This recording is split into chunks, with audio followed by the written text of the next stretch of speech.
So moving forward to our next guest speaker.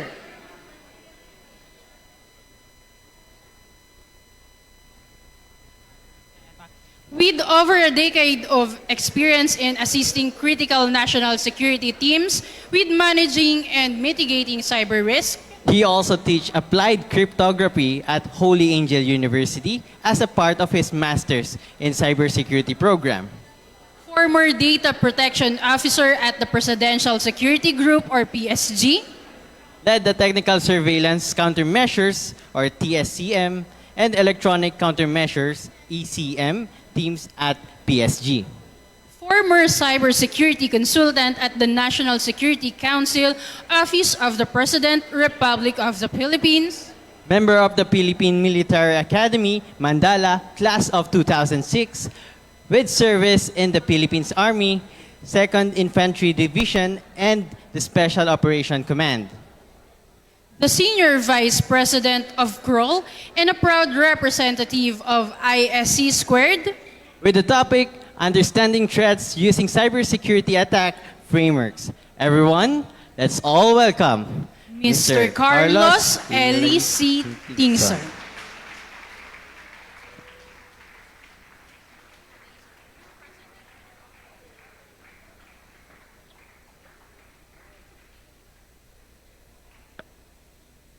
So once again, before we finally give the floor to Mr. Carlos, we would like to remind everyone, our audience, to share our live stream using our official hashtags. Hashtag Hackin na lang 2024, Hashtag HKNL 2024, hashtag Sitesfield, hashtag ISC Squared. and hashtag KROLL, K-R-O-L-L. So, Sir Eli, whenever you're ready po. Thank you very much, Beverly. Gutom na ba kayo?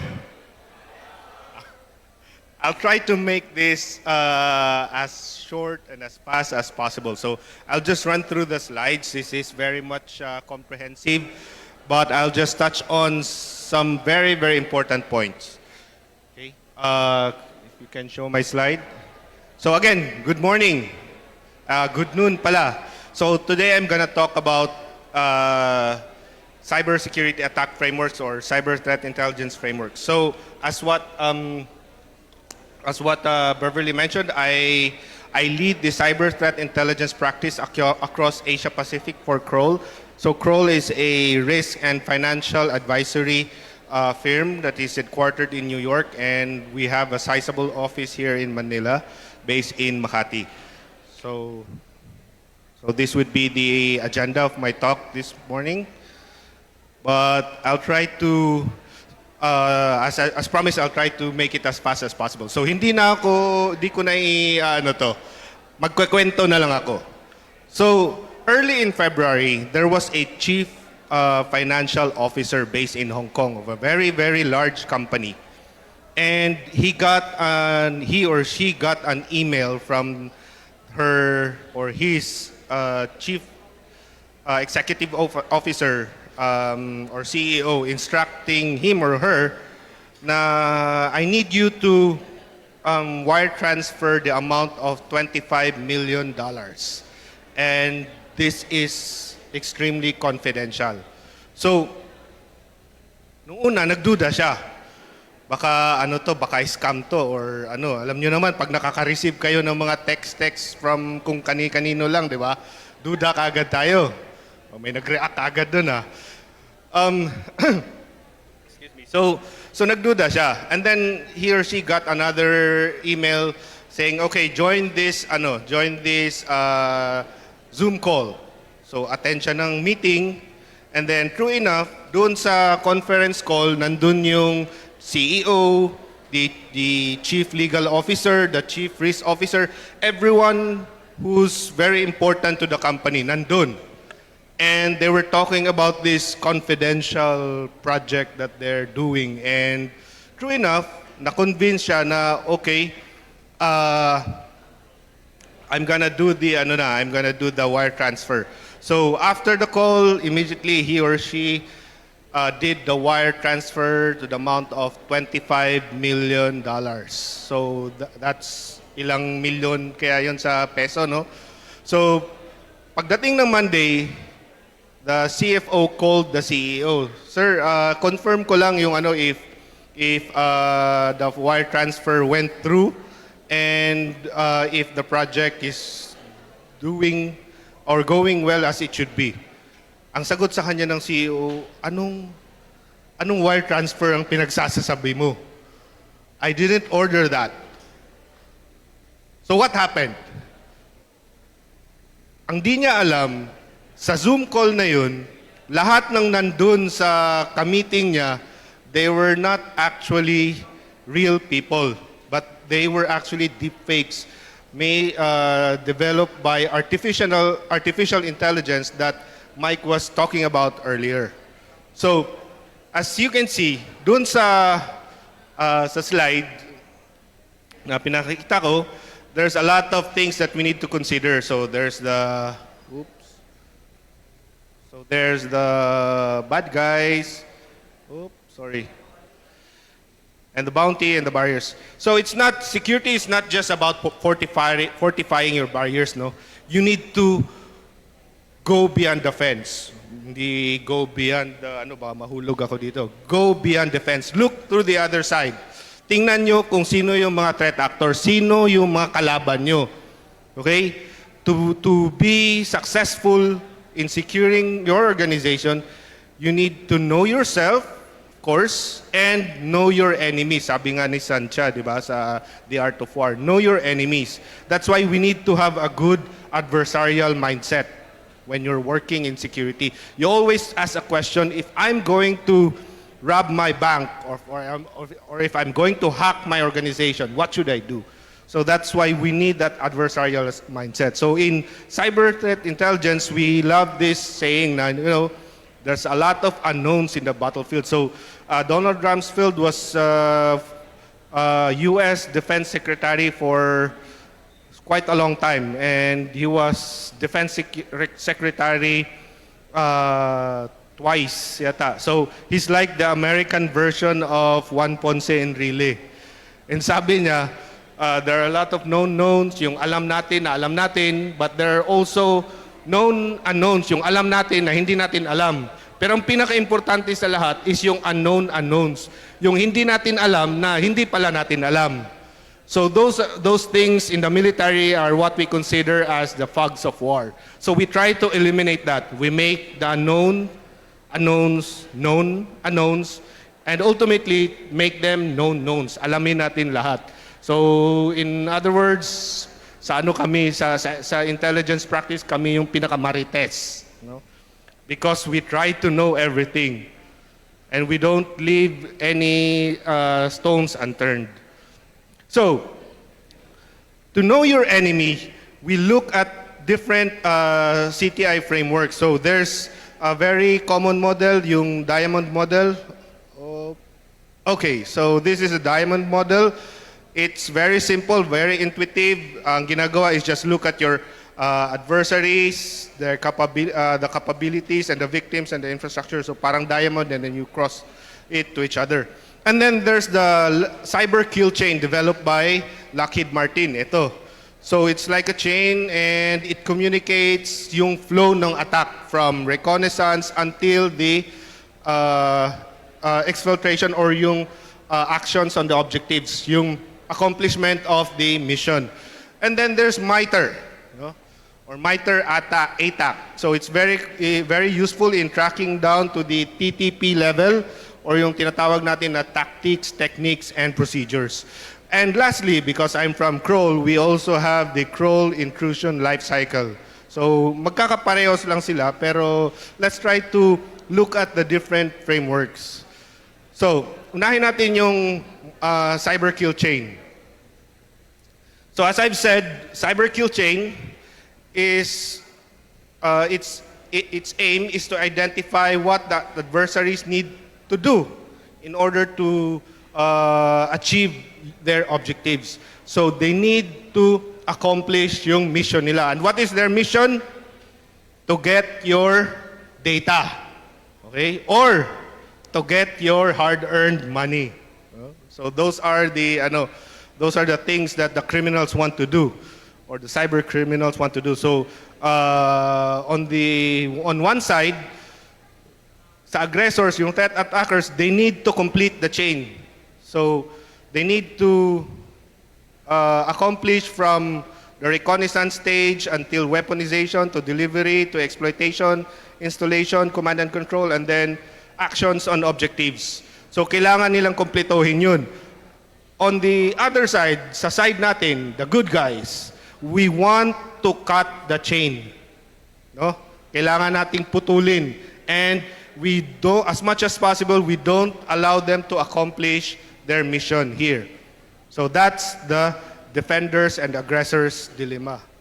So, isa-isahin natin. Reconnaissance. So reconnaissance, there are two ways to do it, either passive or active. When we talk about active reconnaissance, ito yung makikipaghalubilo ka actively doon sa target natin. So there's many ways to do it. You can do network and system scans.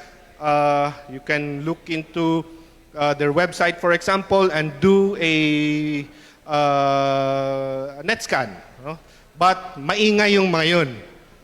It can be detected by defenders.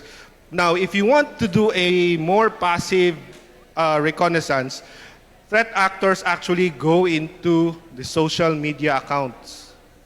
You know, they go into social media and do open source intelligence or OSINT. So, for example, sino dito ang may Facebook account? Wala kayong Facebook account, di ako maniniwala sa inyo. Instagram. Si ma'am, wala daw. Pero yung mga bata, mukhang lahat merong TikTok account. Almost everyone's on TikTok, no? I won't tell you who owns you na lang, but it's very, very common, no? So most threat actors would look into the social media accounts of the employees or the people who are working in this organization. Bakit? In your social media accounts, you oftentimes upload so much information, and those information can be used against you. Okay? So what does the threat actors do? They try to identify and select the targets. So there are so many ways to do it. Like for example, there was a case several years ago that threat actors hacked into a known company, but they didn't attack the CEO. What they did is they attacked the family of the CEO. So they use social media to profile their target, and then from there, they do lateral movement. Okay? Now, weaponization. So weaponization stage naman, of course, you now know that your, like for example, if you did an active or passive scan of your target, you know that they're using, for example, a known firewall. Okay, like for example, in the last couple of weeks, there was no critical vulnerability that was found in Palo Alto Networks operating systems. So there's a PAN OS vulnerability. A couple of months ago, there's the Ivanti Connect Secure vulnerability. So, and of course, what Mike mentioned earlier, there are also certain Microsoft CVEs. So if these vulnerabilities are still present, no, and unpatched in your targets, you can actually use known exploits, or you can develop your own exploit. Okay, but there are a lot of known exploits. So that's why a lot of hackers use weaponizers and use tools like Metasploit, for example, in order to pack malware into unsuspecting documents, for example. Okay, and then after weaponization, they go to the delivery stage. So this is actually the launching of the operation na. So at this stage, the attackers would send the payload or the exploits to their target, and there are many methods. For example, email attachments. Okay, You could use a phishing link or a spear phishing link. Okay, so there are many ways to do it. And then not just email, no? You can also receive phishing attacks via SMS or what we call now as smishing. Okay? There's also phishing and lots of other social engineering tactics. There's also drive-by downloads. Okay? Drive-by downloads is when you click or visit a website and that website is downloading software in the background and load and executes it on your machine. So be careful with in visiting websites. So try to block unknown processes that are running in the background. And then there's USB. Okay? Sino dito may dalang USB? Konti na lang, no? So most people nowadays may kanya-kanyang thumb drives, no? So ngayon siguro hindi na ganun ka ano kasi mga siguro lalo na yung mga rich kids ano na lang airdrop na lang sabi, no? Bluetooth na lang or share na lang. But there, it used to be that a lot of people would come to meetings, would come to conferences na may dala-dalang USB. Then after the presentation, pipila doon sa administrator, then hihingi ng kopya ng presentation. That's a very known tactic to deliver malware. Okay? Another is DNS cache poisoning. So threat actors would poison the DNS server.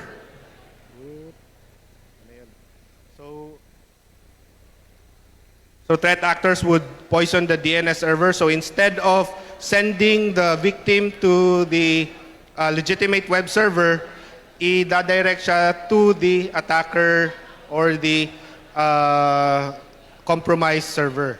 And then through there, the next stage of attack will happen. So next is exploitation. Okay. So there's so many ways to do this, no? As I've said, through the known exploits, it will run into your system. So let's no matter how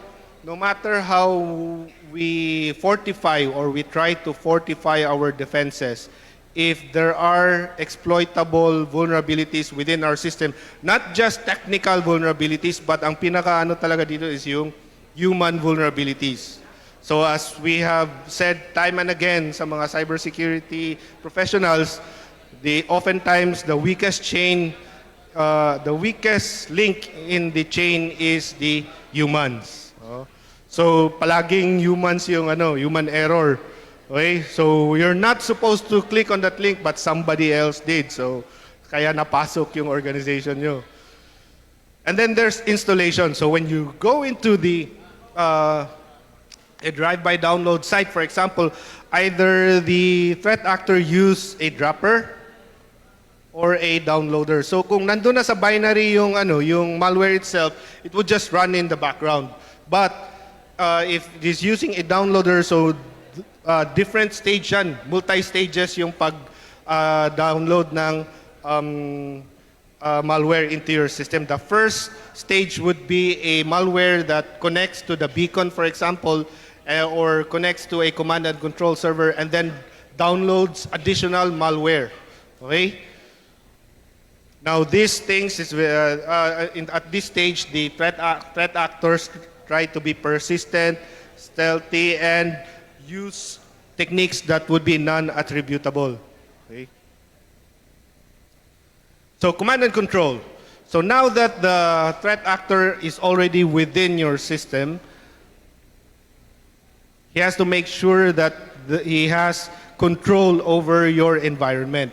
He does that by using a command and control server. So let's say, for example, a compromised computer that's connected to a botnet network. There's always a command and control server that controls all the other compromised computers. So your machines could be communicating to this command and control servers already. So what can we do to stop this? Because this could sometimes be unobservable, no? Mahirap to bantayan. Oftentimes, the threat actor would use different channels like HTTP, IRC, TCP, or FTP, and Tor. You know Tor? Sinong nakakaalam ng Tor? Okay. So I see only one hand sa dami namin. So Tor is a highly encrypted and anonymized channel. That's what we use to surf and explore the dark web. No? And also, the threat actors use techniques to avoid detection. And a very good example is yung DNS fast flux. No? DNS fast flux is like changing the DNS values constantly and in a very fast manner. So ito yung mga ginagamit na techniques ng mga bulletproof hosters. Okay? So that's one word that you can try to Google after this, no? What's bulletproof hosting? Okay? And they can also do domain generation algorithms and a lot of other stuff to make it more hard to detect. So what we can do on the defender side is to try to look out for known command and control servers. So you can do this by subscribing to threat intelligence feeds or doing research, and makikita nyo yung mga different indicators of compromise for known malwares. Oftentimes, some would provide the IP address of these known CNCs. Then lastly, yung actions on objectives. At this stage, yung threat actor will now try to finish the mission or accomplish the mission. Gawin niya na kung ano yung dapat niyang gawin. So if it's a targeted attack, it can exfiltrate your data. So kukunin niya na yung data nyo, i-disrupt yung critical infrastructure. They could disrupt your AD, for example. And for state-sponsored attacks, for known advanced persistent threats, they try to lurk and stay there and be more persistent and just stay there and do cyber espionage. You know? For mass attacks, you can do mass credentials, harvesting, financial fraud, DDoS attacks, or to use your machines as part of their botnets. One research that I did earlier this year was in Brazil. We have uncovered mass botnet attacks on, alam niyo yung mga TV boxes, yung mga Android boxes na yan na nabibili nyo on they're very easily exploitable, and some threat actors actually use this to compromise them and then use them for DDoS attacks. Okay? So conclusion, of course, as what I've said, we try to cut the chain and prevent the threat attacker from accomplishing his mission. And then we can always have the advantage. But one disclaimer though, again and again, I've been trying to tell everyone that there's no such thing as secure. Okay? In the military, we used to say that there are no impenetrable barriers. Okay? No matter what we do, no matter what we put in place in order to fortify our defenses, there will always be gaps. Okay? There will always be the unknown unknowns. So it can only be defensible, but do not say that I'm already secured. Okay? Daming mga organizations na nagsabi na we are secured, and then the next day they were hacked, di ba? So think about it. There's no such thing as a 100% secured environment. Even the most secured environments gets hacked every now and then. Okay? So next is yung MITRE. Okay? The MITRE ATAC framework was developed by the MITRE Corporation. It's very accessible. You can go to mitre.org and research on MITRE ATAC. Okay? It's based on real-world observations. It's developed by a lot of security researchers, threat intelligence analysts like us, and then provide meaningful indicators of compromise and insights into threat actor groups. So it's very much community driven, and they provide common language. So if you talk to threat intelligence providers, we try to share information to each other, we share intelligence to each other. So MITRE provides a common platform for everyone. And we use MITRE developed standards like STIX and TAXI. You know? So it's difficult to detect TTPs. If we look into this pyramid, this is David Bianco's pyramid of pain. If we look at this at a threat actor perspective, medyo ano yan, di ba? If we look at the different indicators of compromise, like for example, let's start with hash values. No? So we all know that files could have hash values. Okay? And one of the things that you could get from threat intelligence feeds from their indicators of compromise are the hash values of known malwares. But it's easy to change the hash values. You just flip a bit or put some fuzzers on your code. Pag nirecompile mo na yan, magbabago na yung hash value, correct? Tama? So it's very much trivial on the threat actor side. For IP address, that's very easy. No?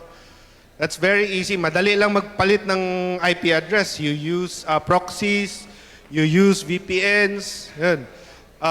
Palagi kong sinasabi yan kasi laging tinuturo yung Pilipinas as one of the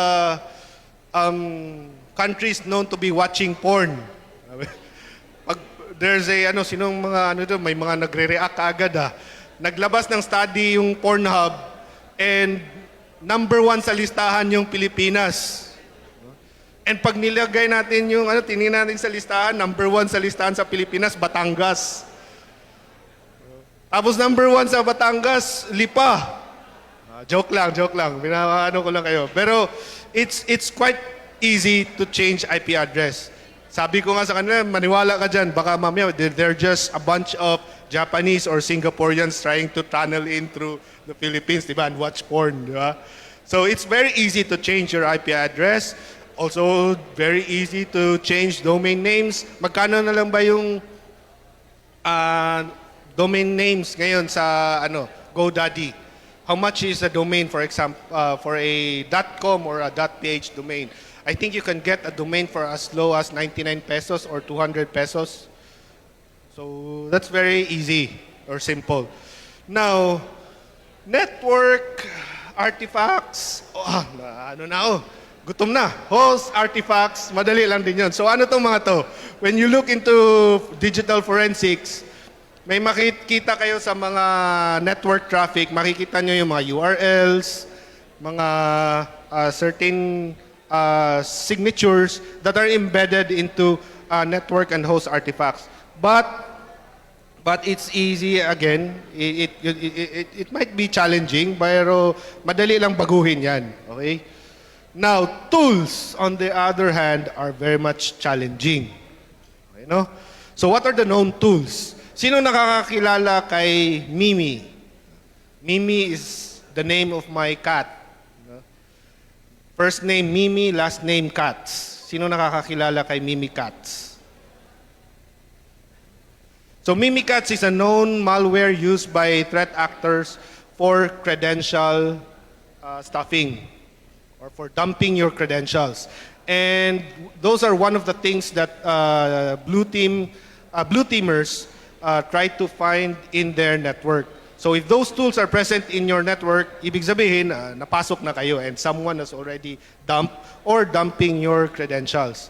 Another is Cobalt Strike.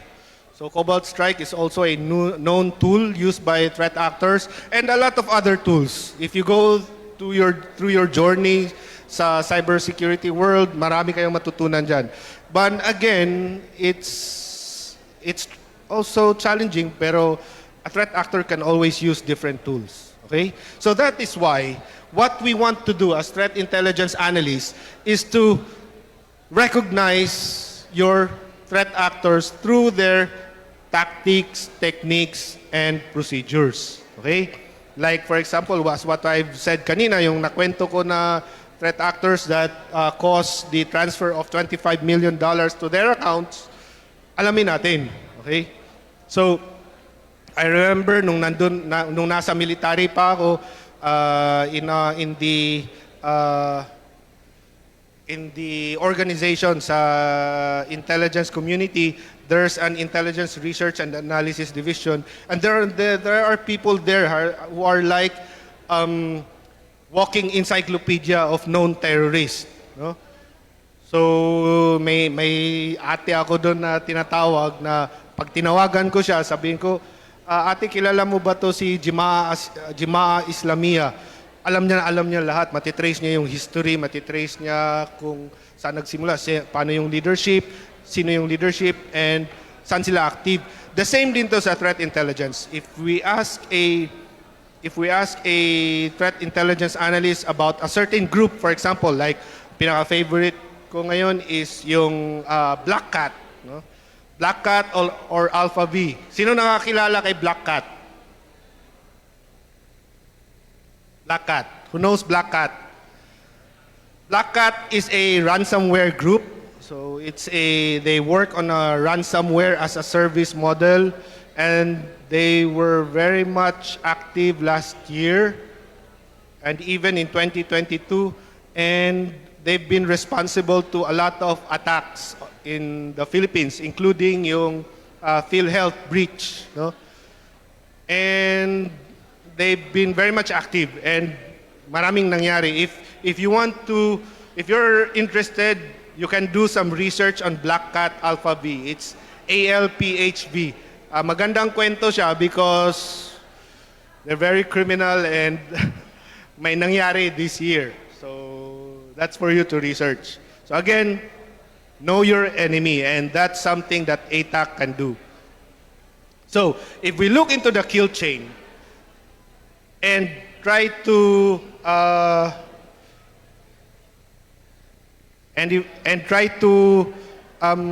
point them side by side, no? Ang recon and the weaponization stage is what we call the pre-ATAC stage. However, the enterprise ATAC is more up in describing the delivery, exploitation, installation, command and control, and actions and objectives stages. But for the purpose of this talk this morning, or this noon, or this afternoon, we'll be talking about enterprise ATAC because there's three ATAC frameworks. There's enterprise ATAC, where we talk about threats on Microsoft operating systems, your iOS, the iOS systems, and yung mga Linux operating systems. On the other hand, meron pang mobile ATAC. Ito naman yung framework used for understanding threats on your cell phones or your mobile devices, mostly on Android and iOS devices. And then, meron pang ICS ATAC. ICS ATAC is more apt for the, researching on threats on industrial control systems. These are the systems that are used in critical infrastructure like our national grid, in controlling the dams that produce or that distributes water to our cities and to our irrigation systems and the like. Okay? So, if you go to MITRE.org, makikita nyo to. It's a long spreadsheet. It looks like a spreadsheet. And it's actually three parts. Yung tactics is, ito yung mga nasa blue. Ito yung the upper part of the sheet. And ito yung mga technical goals ng adversaries. Okay? Now, yung mga nasa drop-down, ito yung techniques. This is how the how the attacker tries to achieve his goals. So like for example, if he wants to do initial access, which is the tactics, he will do a spear phishing attachment. Okay? Medyo hindi na siguro mabasa dito, pero I think you will be provided a copy of the slides naman, no? So, yeah. So, and then there's the procedures kung paano niya i-implement yung techniques and tactics na to. So, like for example, for spear phishing attachment, certain APT groups may use Microsoft Word documents or they may use Microsoft OneNote files. Last year, we did a research on a threat actor group and we found that they've been using HTA links na naka-embed dun sa mga Microsoft OneNote files. So it's a very interesting read. And this is an example of a technique, a new service. So new service, ito yung what causes your computers to run programs in the background, no? Like when you boot up your computer, ano yung mga nasa startup. So normally ginagawa to ng mga threat actors in order to be silently persistent. So every time nagbo-boot yung computer mo, nandun din siya, nabubuhay din siya. So this is an example of a group. So pag nagpunta kayo dun sa MITRE.org, you can see the different groups. Like this one, this is APT 28 or Advanced Persistent Threat 28. This has been attributed to the Russian government, and they're also known as Fancy Bear, Strontium, Chart Team, and Sednit or Sofasy. And ito yung mga techniques niya, and ito yung mga software na ginagamit niya. So Chopstick. So again, like for example, itong group na to, they're also using Mimikatz. Okay, as I've said earlier, and Core Shell, and marami silang ano. And there's a different use cases. It depends on where you sit on your organization. So you can use ATAC if you're in the blue team, kung nasa detection ka, or you can be in the threat intelligence team like me, or you can be in the detection engineering team or the assessment engineering. And then for adversary emulation, kung nasa red team kayo. Okay, so sa detection, so let's try to dive into these different use cases. So because of ATAC, you can improve your focus on the post-exploit analysis of incidents.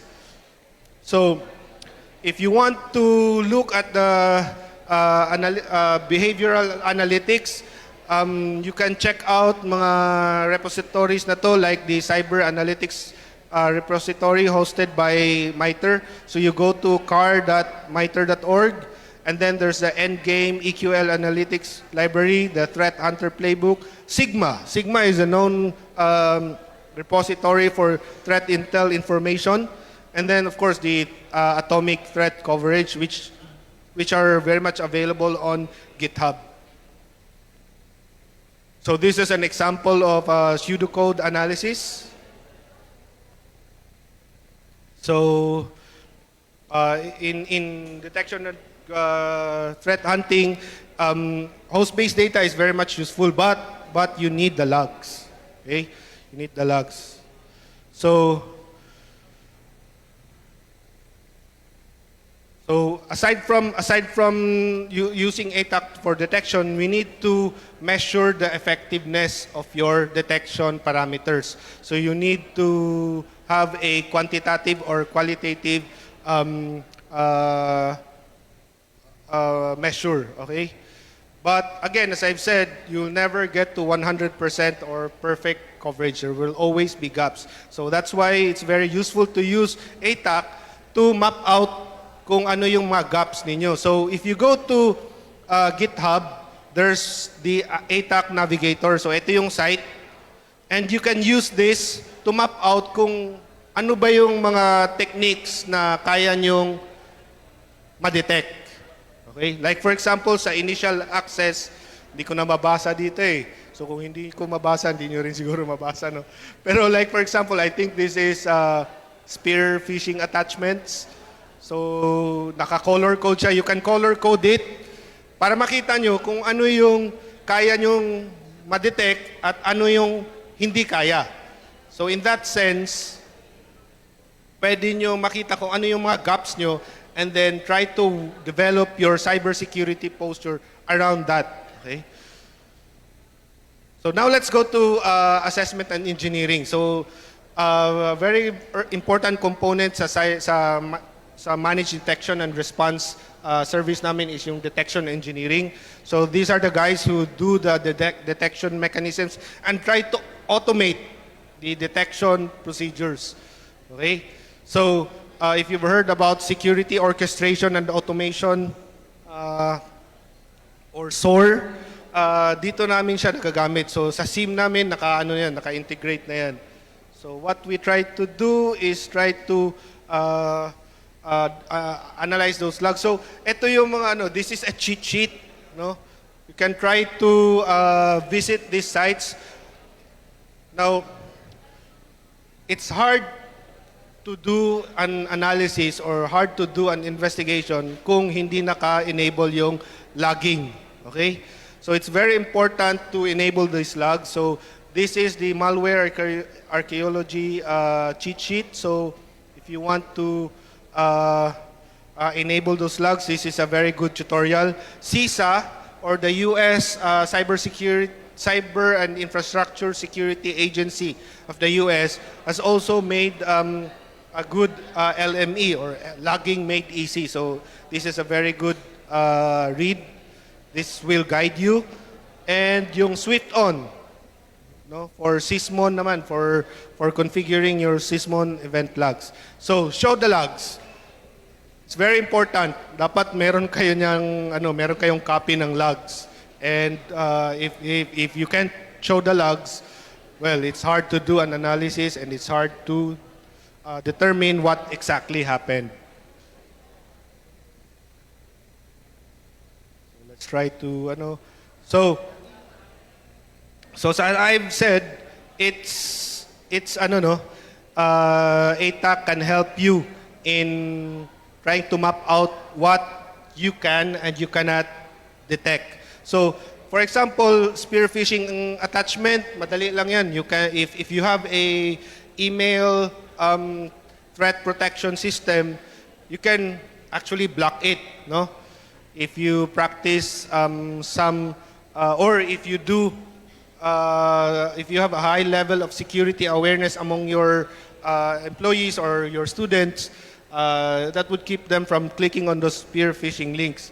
But there are some things that are way beyond your capabilities. Like, for example, supply chain compromise.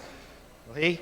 So supply chain could happen in your third parties or beyond your third parties, and it's something that's beyond your control. So at this stage, there's nothing much you can do but do a proper risk assessment and try to determine the acceptability of those risks. Okay? So risk acceptance is a valid cybersecurity strategy, but again, that would depend on the risk appetite of your organization.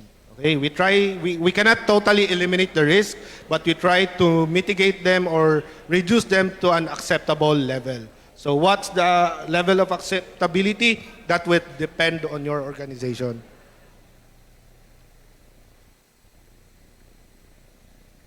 Now let's go to threat intel. So for us in CTI, it's very important that we look into ATAC, because through ATAC, by using this structured threat intelligence, we can compare yung mga groups, no?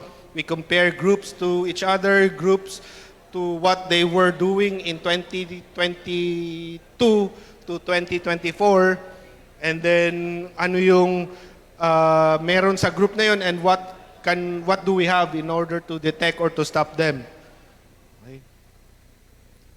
So usually mga threat intelligence reports or groups, they map out yung threat actor behavior to ATAC. So this is an example. So if you have the time to read, this is very much recent. I think we released this 2 weeks ago. So it talks about Akira. Akira is a ransomware group that's very much active, and we've discovered new techniques. That's why we released this report. So if we look into this report, makikita natin dito yung how we map them out to ATAC techniques. So example, hindi ko na mabasa. But you can try to read that report and see this table. Okay?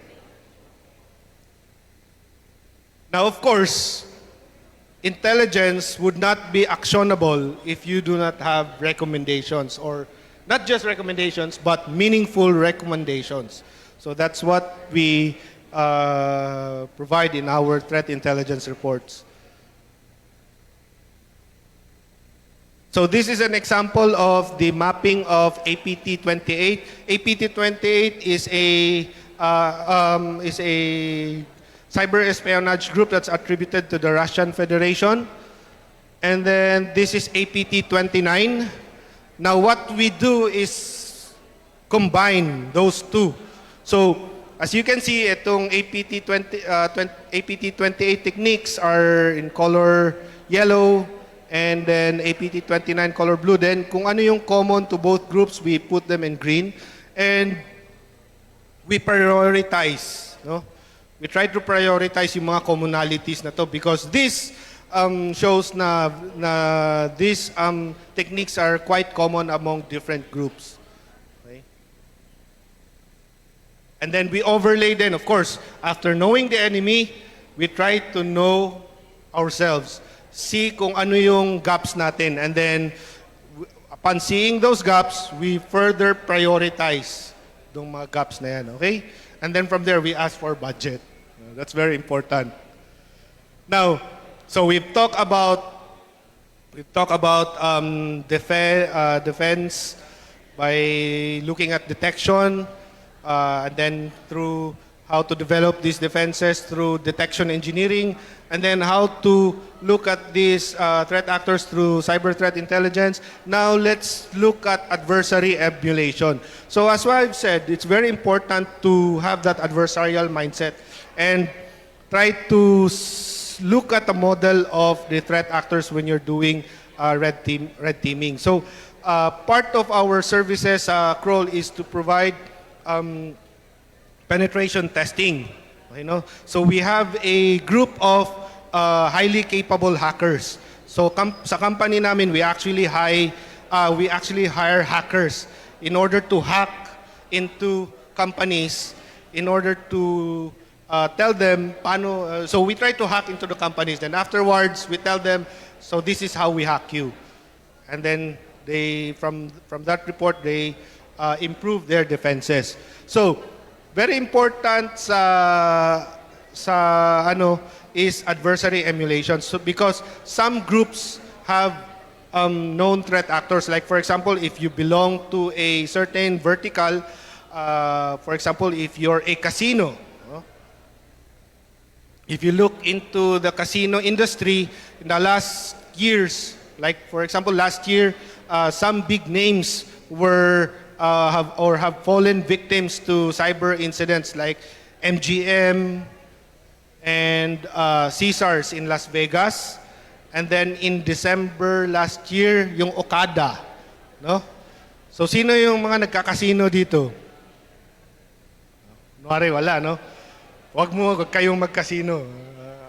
I'll try to discourage you. So, in December last year, for several nights, nagsara yung gaming floor ng Okada. Alam niyo naman yung Okada, di ba? It's a very big resort. It's a very big casino. And they're raking in millions every night. Di ba? Pero nahack sila. They've fallen victim to a ransomware group, and of course, everybody in the casino industry are afraid. No? Takot sila. So they try to go to people like us and tell us, okay, we want to test our defenses. Let's see if we can hold up to an attacker or to this certain threat group who's known to be attacking casinos. Okay?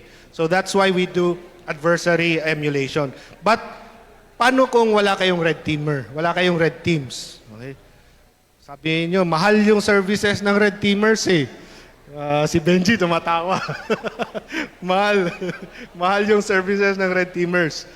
Well, you can use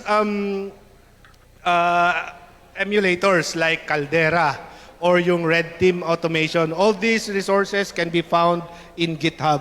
So you can do a quick study and then try to implement it and try to see what it can do against your organization.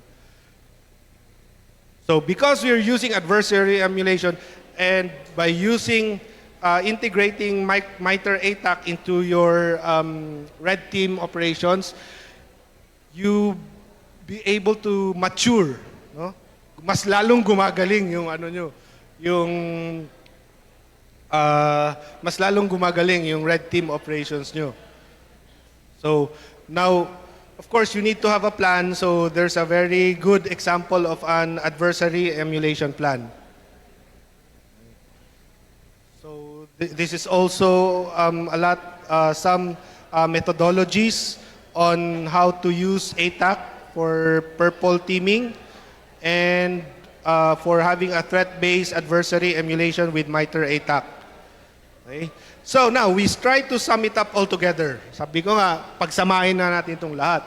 So threat intel, people like us, we tell you ano yung mga techniques na ginagamit ng mga kalaban natin. Okay? And then we put them here. We put them here. Okay? So si detection naman, the blue teamers would tell us, oh, coming from the intel that we get from the CTI team, this is what we can detect. Okay? And then the detection engineering team would say, okay, we can detect this, we cannot detect this. We'll try to work on improving our organization, our defenses by developing detection strategies. Okay? But the last important thing is yung red teaming. How does it hold up? How does our organization hold up to certain threat groups? Why? Because our threat actors are not static. They're very much dynamic. They're very much matatalino, magagaling. And hindi sila bobo. Hindi sila dikahon. So we try to mimic them, but we also try to outdo them. So we try to emulate what they're doing. And because of that, we mature the cybersecurity processes that we have. But again, balik ulit tayo yung sinabi ko kanina, there is no such thing as secured but defensible. Why? Actually, MITRE, di ba? Sabi ko kanina, it's a very known security organization. Napakagaling ng mga nasa MITRE.org. A lot of our idols are working in MITRE. But last Friday, sinabi ni MITRE, no? Last Friday lang, this was published last Friday, April 19. Inamin ni MITRE na they were actually hacked. Okay? Nahack sila. So, apparently, in January this year, when the Ivanti Connect Secure vulnerability was found out, hackers were able to get in. But although na mitigate na nila, they patch everything, they did what was the recommendations of CISA and the NSA then, they were not able to detect na yung threat actors pala nakapasok na and they have already laterally moved into their VMware environment. So yun yung hindi nila na-detect. And they were able to get into their nerve o yung forgot the name, the meaning of it, but it's one of their research and development environments. So, tandaan nyo, si MITRE na to, they're very much secured, they're very much prepared, but still nahack. Even the most secured organizations like the National Security Administration, a lot of military organizations in the US and the UK and around the world, nahahack pa rin. How much more pa kaya yung mga walang pakialam sa security, di ba? So, I encourage everyone to read this. This can be found on Medium. Ang ganda ng pagka-structure ng report na to, and it makes you realize na there's so much that we need to do. Okay? So, lastly, let's look at to the crawl intrusion life cycle. This is very much similar to the cyber kill chain, but instead of using a chain, ang ginawa namin is it's cyclical, no? Paikot-ikot siya. Ang ano kasi yung cyber kill chain kasi once na natapos na, finish na. Sa amin, when the threat actors execute the mission, babalik ulit siya. Okay? So, this is quite different because this was developed by our DFIR teams. And most of my colleagues who are in the DFIR business are galing FBI, galing sa Secret Service, galing sa GCHQ in the UK. So they're from law enforcement backgrounds, and just like me, coming from the intelligence community, we try to look at threat actor behavior as people, no? But with criminal intent. So we look at the criminality, what's going on with the criminal mind. Meron bang mga dito, BS criminology students? Wala. So interesting talk na we had with the American Chamber of Commerce last Wednesday is na anuhan niya, no, we should try to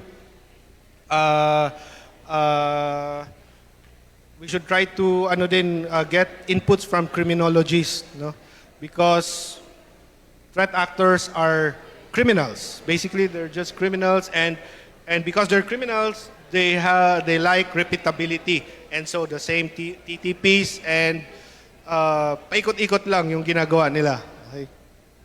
So these are the different stages. Ang pinagkaiba lang dito is yung instead of just an external reconnaissance. So kung maalala nyo dun sa cyber kill chain, we have the reconnaissance stage, so it's very much external. Dito, nilagay namin yung internal scouting. Yung sinasabi natin na, where am I?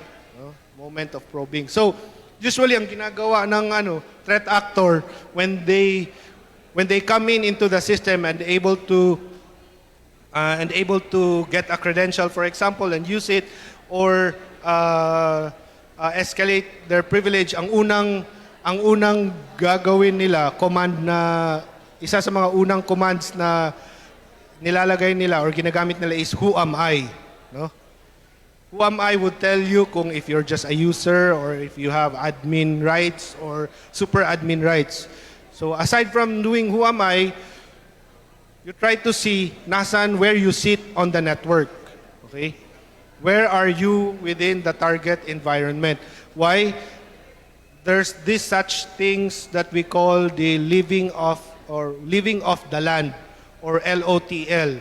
So by knowing where you are, you would be able to leverage on software or resources that are within the target environment without downloading or introducing more malware into the environment. Okay? So this is an example of the analysis of a ransomware. Okay. So that's it. I'll just talk briefly about what we do at Cyber Threat Intelligence, at the Cyber Threat Intelligence team. So as I've said earlier, I am part of the Cyber Threat Intelligence team. We're a global company. Our headquarters is in New York, but I lead the Asia Pacific practice here. So I handle clients from all over the Asia Pacific, Japan, Korea, Australia, and New Zealand. But now I'm also handling cases from EMEA, UK, and Latin America. So we get a lot of intelligence from our strategic partners.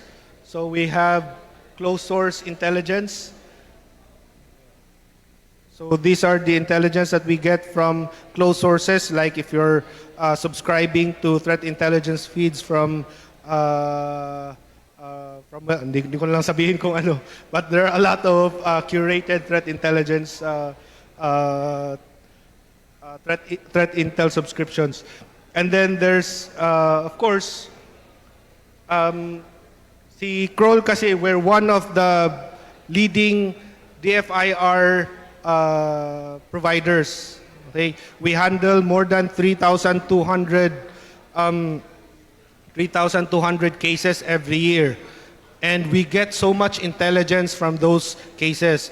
So, yung mga hacking na nangyayari, na nababasa nyo sa news, actually, we're very much involved in some of them. And we get very rich intelligence from those investigations. So, and apart from that, we got, of course, they're very much analyst verified. So, one of the things that, one of the key people in my organization now that I really enjoy working with is actually, he was the former head of the Behavioral Sciences Division sa FBI. So, kung napapanood nyo yung NCIS, FBI Cyber, parang ganun. So, parang ganun siya. So, pag sinabi mo yung threat actor, you get so much insight. So, not just the TTPs, but the psychology into the criminal mind. So, we get so much experience from that. And we provide those intel to our clients and to the general public. So these are the different CTI services. So we do digital footprint intelligence, digital threat response. Most of my days, I'm using Tor to do dark web research, and then strategic threat hunting, and of course, we also provide strategic intelligence to key people in the organization. Okay. And I think I want to end there. So if you have any questions, I'm open for questions, but I think gutom na kayo.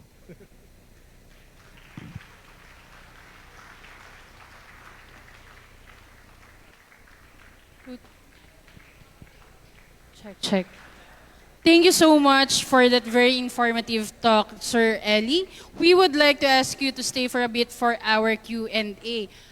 And for our online participants, you can always drop your comments on our comment section. So, partner? Alright. So, hanapin natin dito sa ating audience kung meron bang gustong magtanong. Sa iba, Miss Bebs, meron dyan? On this area. Meron ba dito ang interested magtanong? Or on that other area? I believe meron tayong isang guest na meron daw question for Sir Ellie.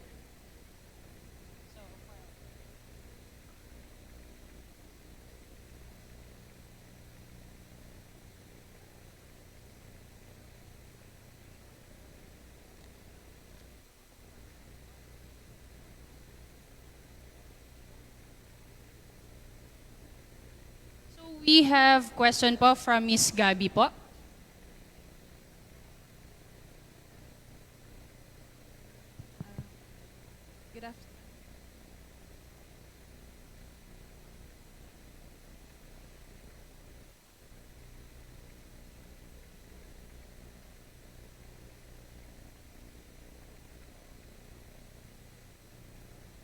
Check. Hello. Sound check. Okay. Good afternoon, sir. We just like to ask, meron po ba tayong monitored state-sponsored attack on your with your organization right now, sir? Yes, of course. It's part of our it's part of every threat intel team's ongoing research, no. Kasi there are a lot of state-sponsored organizations. So just for the information of everyone, no, there are a lot of attackers. You can have hacktivists, you can have cyber criminals, there could be lone wolves, but there's this such thing as state-sponsored attackers. So ito yung mga highly sophisticated and highly invested threat actors that are sponsored by governments. So if you are very much interested into state-sponsored attacks, one of the well-known report that I have read in the last 10 years or so was APT-1. So APTs are commonly mga state-sponsored attacks. So APT-1, for example, there was a report produced by Mandiant, and APT-1 was attributed to the Unit 61398 of the People's Liberation Army of China. No? So those are one of the known state-sponsored threat actors. And also there are a lot of state-sponsored groups coming from the Russian Federation, coming from other countries as well. And there's an ongoing, there's always an ongoing research and monitoring of these state-sponsored attackers. It's always part of the CTI analyst job. Sir, do you think the Philippines had a good chance to fight these APTs? And what are your suggestions? Thank you. Well, so if you look into MITRE.org, there's a mapping of the different APT groups. For example, just what I've shown, APT 28 and APT 29, nandun kung ano yung profile ng mga APTs na yun. And then from there, you can see the different tactics, techniques, and procedures that they employ. And coming from there, you can build your defenses and try to stop them on their tracks. Okay. So yeah, we have a fighting chance. Yun nga lang, we need so much to invest in cybersecurity capabilities. All right. Thank you, sir. Sir, one of our online viewers says this. Related sa recent MITRE incident, what is your reaction about sa topic na kumakalat sa Facebook groups na VPN is dead? VPN is dead. So, I think this could have been attributed to the Ivanti Connect Secure vulnerability. No, VPN kasi is one of the techniques to do remote. One of the tools that companies use to do remote work, especially during the COVID pandemic, where most of the workforce are working from home. A lot of companies are relying on VPNs. I myself, I'm using VPN to watch Netflix, for example. You know. But with regards to the statement that VPN is dead, I don't think so. VPN will always be there, and it will keep on learning from our mistakes and continually improve and build from it. But definitely, it's still gonna stay. All right, sir. Thank you, sir. Follow-up question, sir. If there is a MITRE attack, is there a MITRE defend? Well, ATAC kasi, it's ATAC, it's actually an acronym for, I don't remember kung ano yung ibig sabihin, but ATAC is used to improve our defenses. So we look at threat groups, or we look, we try to look at our adversaries from from an attacker's perspective, and then from there, as what we've said, that's how we build our defense capability. So in a sense, MITRE is contributing not only to attack, but also, of course, to defend. Alright, sir. Thank you po. Thank you very much. So once again, we would like to thank you, Sir Ellie, for taking time to be part of our cybersecurity event, Hackin ka na lang 2024. And may way ko call on Mr. Bien Zamora to present the Certificate of Appreciation for Mr. Ellie Bilbao.